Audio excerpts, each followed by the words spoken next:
Hello and welcome along to another EFL Manager special from the Honest Football Podcast. I'm joined by Charlie again because we are back with League One this time. And if yesterday's one from Sheffield Wednesday was possibly the best kept secret in the EFL in terms of managerial appointments, I think this one will probably go down as the worst. Because Ipswich Town have appointed Paul Cook as their new manager on a 2.5-year deal. I think we've all been knowing it's coming since Sunday and we're just waiting for what time and what day it was going to be announced. But he is there and he is now the Ipswich number one. We'll come back to him in a minute because we always like to start with the outgoing manager, which in this case is Paul Lambert. Now, I know he's had a bit of a tricky tie and a bit of a difficult relationship with the Ipswich fans, but I think we've seen even with previous managers that off the pitch, perhaps, there have been some restrictions at Ipswich. But even so, Charlie, they probably should be right up there given the size of their club and even with the squad they've got. Yeah, and I think what's not helped him is he was obviously there when they went down, and I think that's always followed him when they went down from the Championship. Obviously, I mean, I think that unfortunately that sort of followed him, and he was. I'm not saying I agree with this, but I think there was a part of people blaming him for that. I think the situation was actually they got rid of Mick McCarthy. We'll talk about that's a whole different episode, but they got rid of Mick McCarthy far too early, and and he picked up the fallout of that. So I think that's always followed him, and I think since then, given last year especially, I know there was the pandemic and stuff, but they had more than enough quality in that squad. And then people like James Norwood, as an example, who they got from Tranmere, who he scores for fun normally. It doesn't seem to quite got the best out of players like that. And I think that does fall at his doorstep. There's some things I think he's been blamed for that he can't control outside of the footballing bits. And like you mentioned about takeovers and the uncertainty of that. But on the pitch, it just hasn't quite delivered. Almost a bit like Sunderland last year. We spoke about that in that Lee Johnson episode. A lot of potential, but not really delivering it, unfortunately, at the minute, in the way it should be.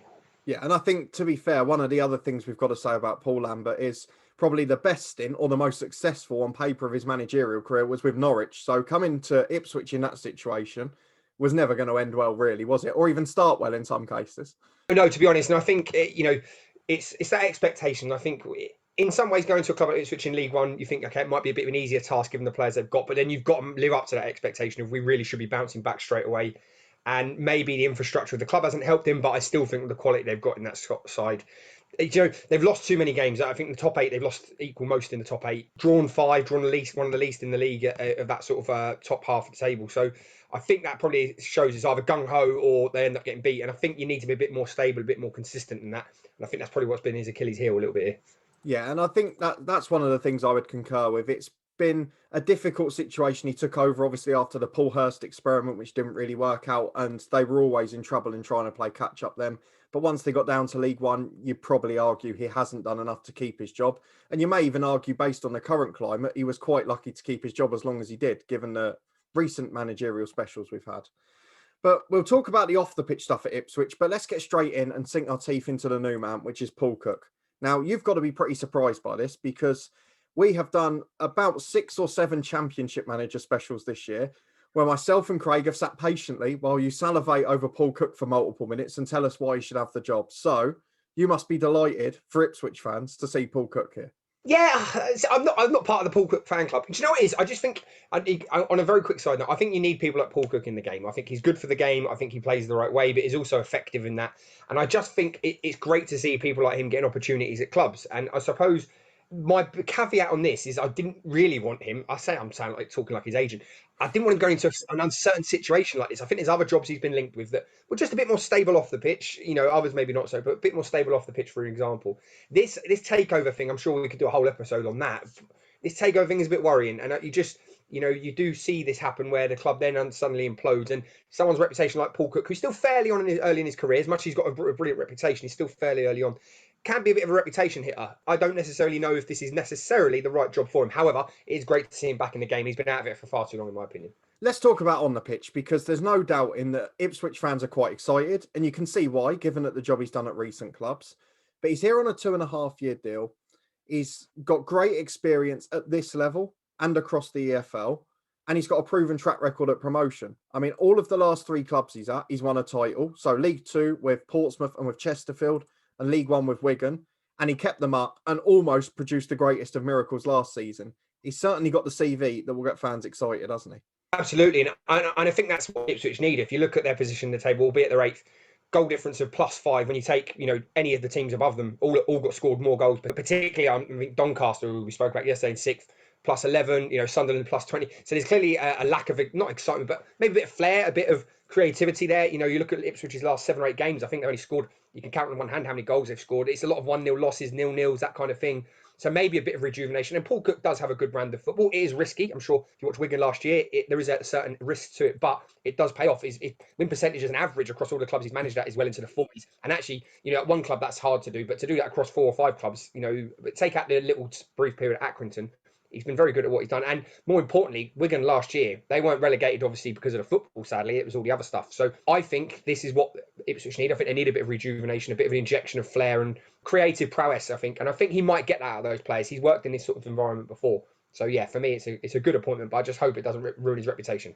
Yeah, I mean, you've already answered one of the questions I was going to ask about his win percentage, which is astonishing at his last 3 clubs if you put them together, particularly given at Wigan, he spent nearly 2 seasons of that fighting relegation, or supposedly.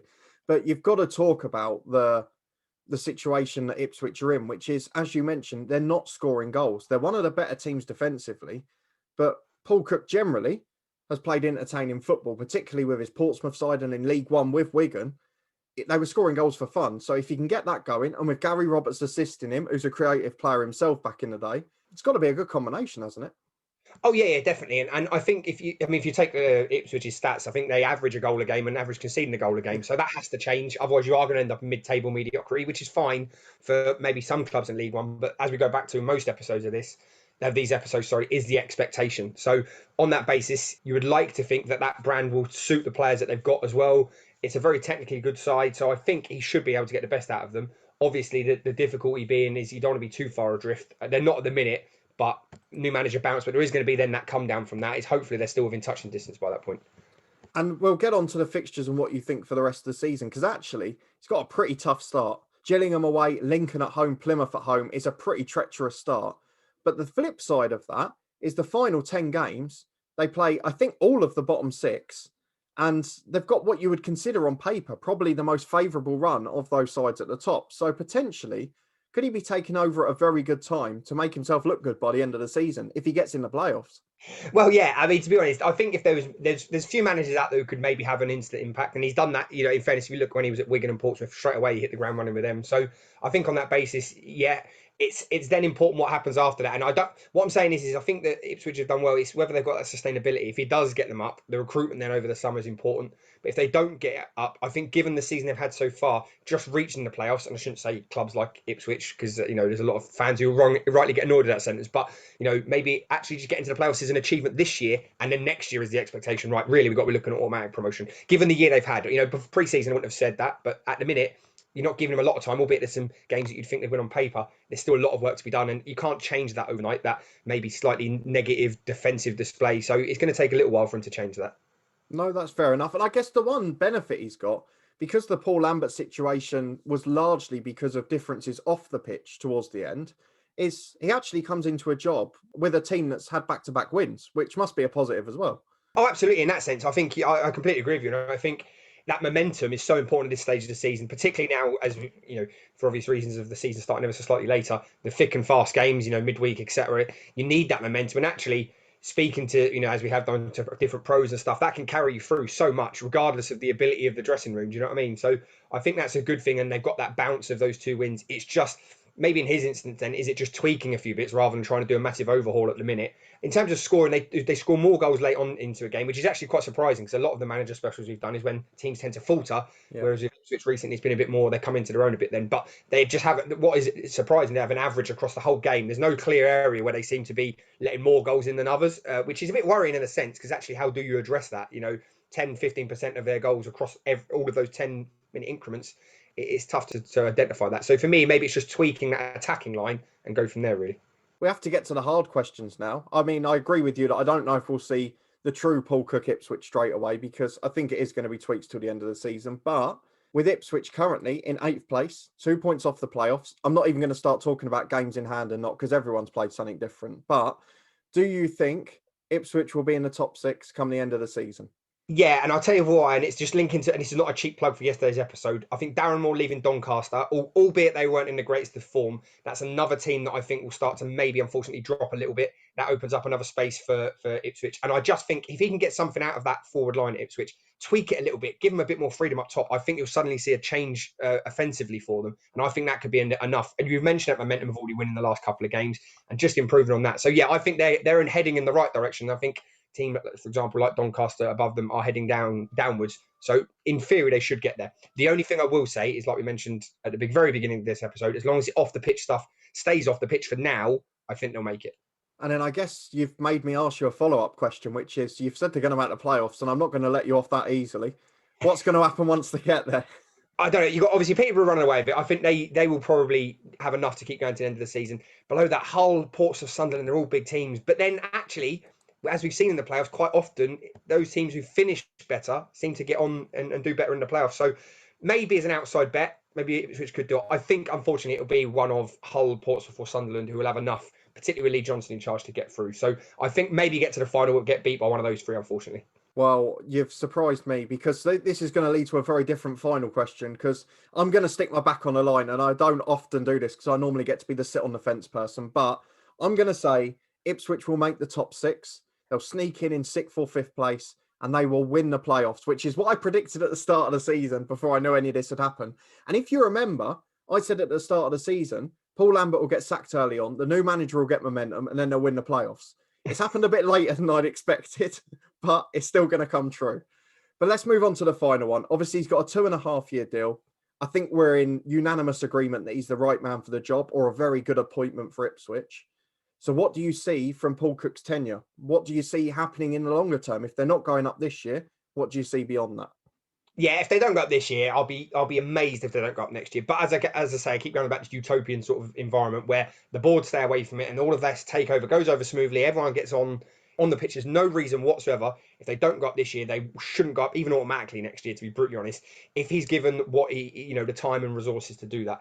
Hopefully the off the pitch stuff stays off there and gets resolved in a sensible manner for the club, because no matter what you think of team rivalries and stuff, no one ever likes to see a club getting messed around like that. So that stays like that, then I would be amazed if they don't go up the following year. However, as we've seen quite often this year already, that we can't guarantee that the off the pitch stuff won't stay off the pitch. No, I completely agree. I think Paul Cook's the right man. Obviously, the only difference is I think they'll be in the Championship next year. Obviously, if they do stay in League One like you predict, could be a very tough season next season. If some of Portsmouth and Sunderland stay down, you've got the likes of Sheffield Wednesday and Birmingham that could yet come down as well. So it's certainly going to be an interesting year and a half at Ipswich. Final question, Charlie. End of next season, will Paul Cook still be Ipswich manager? Not asked this before. From the outside of not knowing exactly the details of a takeover, yes. However, I'm going to caveat that it could all change as we've seen this year. But no, for me, no reason why I shouldn't be, no. Fair enough. So whether it's this season or next season, we both believe that he's getting a promotion at a fourth successive club. We'll wait and see if we're correct or not.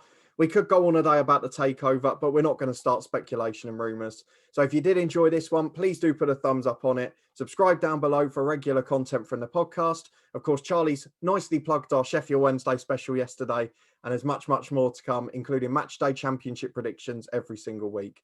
Thank you to Charlie, as always, for joining me. You can follow us over on Twitter at HonestFootball3, and hopefully we'll see you next time.